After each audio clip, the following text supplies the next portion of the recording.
Без општ консензус на политичките субјекти во Македонија не се можни уставни промени. Затоа секаков обид за надгласување на ВМРО-ДПМН во собранието не е реална политичка опција. Пораките што премиерот на Македонија Христијан Мицкоски ги упати вчера до опозицијата се јасни, недвосмислени и политички се конзистентни, смета професорот Јове Кекеновски.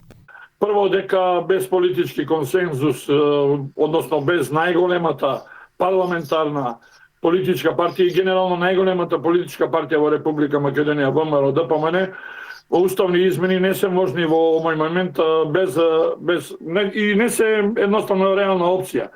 Тоа е еден политички факт кој мора да се земе во предвид. Во демократски услови за прашање што директно го засега државниот идентитет, суверенитет, уставен поредок и стратешката иднина на една држава, не може да се гради решение без со политичко врз основа на политичко надгласување. Кекеновски тврди дека се работи за неспорен факт тоа што поранешната власт недоволно се грижала за идентитетските прашања врзани со македонскиот народ, како и за добрососедските односи со Бугарија на патот кон членството во ЕУ. Најдобро ќе биде да се изградат на односот на реципроцитет. Ако од Македонија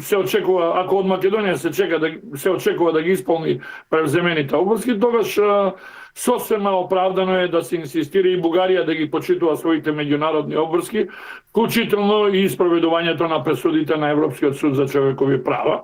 Професорот вели дека секакво нереципрочно прифаќање на остапки без јасни гаранции, тогаш се добива впечаток дека едната страна преговара со однапред договорени одстапки, а тоа во нашиот случај веќе се покаже како многу штетна постапка во креирањето на меѓународната политика.